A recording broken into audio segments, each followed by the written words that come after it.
ಶ್ರೀ ವೈಸೋಣವಿ ಮಹಾಶಕ್ತಿ ಪೀಠ ಕೌಠ ಕೆ 11ನೇ ದಸರಾ ದರಬಾರ್ ಸಮಾರಂಭ ಭವ್ಯವಾಗಿ ಕೌಠ ಕೆ ಶ್ರೀ ವೈಸೋಣವಿ ಮಹಾಶಕ್ತಿ ಪೀಠದಲ್ಲಿ ಕಾಯಕ ಯೋಗಿ ಪೂಜ್ಯ ಶ್ರೀ ಡಾ ಅಮೃತ ಅಪ್ಪ ದೇವಿ ಅವರ ಸನ್ನಿಧಿಯಲ್ಲಿ 11ನೇ ದಸರಾ ದರಬಾರ್ ಸಮಾರಂಭವು ಅದ್ಧೂರಿಯಾಗಿ ಮತ್ತು ಭಕ್ತಿಭಾವದಿಂದ ನೆರವೇರಿತು. ಕಾರ್ಯಕ್ರಮದ ಆರಂಭದಲ್ಲಿ ದೇವಿಯ ಮಂಗಳ ಆರತಿ ಹಾಗೂ ವಿಶೇಷ ಪೂಜಾ ವಿಧಿಗಳು ನೆರವೇರಿದವು. ಬಳಿಕ ಹವನ ಹೋಮ, ವಾಚನ ಪಠಣ ಮತ್ತು ಧಾರ್ಮಿಕ ಕಾರ್ಯಕ್ರಮಗಳು ನಡೆದವು. ಸಾವಿರಾರು ಭಕ್ತರು ಈ ಸಂದರ್ಭದಲ್ಲಿ ಪೀಠಕ್ಕೆ ಆಗಮಿಸಿ ದೇವಿಯ ದರ್ಶನ ಪಡೆದು ಆಶೀರ್ವಾದ ಪಡೆದರು. ಕಾರ್ಯಕ್ರಮದಲ್ಲಿ ಕಾಯಕ ಯೋಗಿ ಪೂಜ್ಯ ಶ್ರೀ ಡಾ ಅಮೃತ ಅಪ್ಪ ದೇವಿ ಅವರು ಆಶೀರ್ವಚನ ನೀಡಿ, ದಸರಾ ಹಬ್ಬವು ಸತ್ಪ್ರವೃತ್ತಿಯ ಜಯ ಮತ್ತು ದುಷ್ಟಶಕ್ತಿಗಳ ನಾಶದ ಸಂಕೇತ. ಸಮಾಜದಲ್ಲಿ ಸತ್ಯ, ಧರ್ಮ ಮತ್ತು ಭಕ್ತಿಯ ಮಾರ್ಗವನ್ನು ಅಳವಡಿಸಿಕೊಂಡರೆ ದೇವಿ ನಮ್ಮ ಜೀವನವನ್ನು ಕೃಪಾಶೀಲವಾಗಿಸುತ್ತಾಳೆ ಎಂದು ಭಕ್ತರಿಗೆ ಸಂದೇಶ ನೀಡಿದರು. ಈ ಸಮಾರಂಭದಲ್ಲಿ ಧಾರ್ಮಿಕ ಮುಖಂಡರು, ಸಮಾಜ ಸೇವಕರು, ಮಹಿಳಾ ಭಕ್ತ ವೃಂದ ಹಾಗೂ ಸ್ಥಳೀಯ ಗಣ್ಯರು ಭಾಗವಹಿಸಿ ಕಾರ್ಯಕ್ರಮಕ್ಕೆ ಭಕ್ತಿಭಾವದ ಸೌಂದರ್ಯ ತುಂಬಿದರು. ಸಾಂಸ್ಕೃತಿಕ ಕಾರ್ಯಕ್ರಮಗಳ ಭಾಗವಾಗಿ ಭಕ್ತಿಗೀತೆ, ನೃತ್ಯ ಮತ್ತು ವಚನ ವಾಚನಗಳನ್ನು ವಿದ್ಯಾರ್ಥಿಗಳು ಹಾಗೂ ಕಲಾವಿದರು ಮಂಡಿಸಿದರು. ಕಾರ್ಯಕ್ರಮದ ಕೊನೆಯಲ್ಲಿ ಭಕ್ತರಿಗೆ ಮಹಾಪ್ರಸಾದ ವಿತರಿಸಲಾಯಿತು. ಪೀಠದ ವ್ಯವಸ್ಥಾಪಕರು ಹಾಗೂ ಸೇವಾದಾರರು ಕಾರ್ಯಕ್ರಮದ ಯಶಸ್ಸಿಗೆ ಶ್ರಮ ವಹಿಸಿದರು.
ಬಾತಾಯಿ ಭಾಗಮ್ಮ ನಮ್ಮ ಮನೆಗೆ, ಹಾಸಿ ಪೂಜಿಸುವೆ ನಾನು ನಿನಗೆ.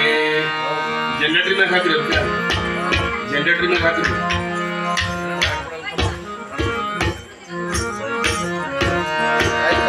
ಬಾತಾಯಿ ಭಾಗಮ್ಮ ನಮ್ಮ ಮನೆಗೆ, ಹಾಸಿ ಪೂಜಿಸುವೆ ನಾನು ನಿನಗೆ. ಕುಡಿ ತುಂಬಿ ಮೂಡಿಸುವೆ ನಿನ್ನಯ ಮುಡಿಗೆ, ಕುಡಿ ತುಂಬಿ ಮೂಡಿಸುವೆ ನಿನ್ನಯ ಮುಡಿಗೆ. ಮಡಿ ಉಡಿಯಿಂದ ಬಲ ಮಾಡುವೆ ನಿನ್ನಯ ಗುಡಿಗೆ. ಬಾತಾಯಿ ನಮ್ಮ ಬಾತಾಯಿ ಭಾಗಮ್ಮ ನಮ್ಮ ಮನೆಗೆ, ಹಾಸಿ ಪೂಜಿಸುವೆ ನಾನು ನಿನಗೆ. ಮಾಡದೆ ಭಕ್ತನ ಕರೆಗೆ ತಿರಸ್ಕಾರ ಮಾಡದೆ, ಸಾಕಾರ ರೂಪದಿ ಕಾಣು ಅಪರೂಪದಿ ಕಾಣು ಅಪರೂಪದಿ. ಮಾತಾಯಿ ಭಾಗಮ್ಮ ನಮ್ಮ ಮನೆಗೆ, ಹಾಸಿ ಪೂಜಿಸುವೆ ನಾನು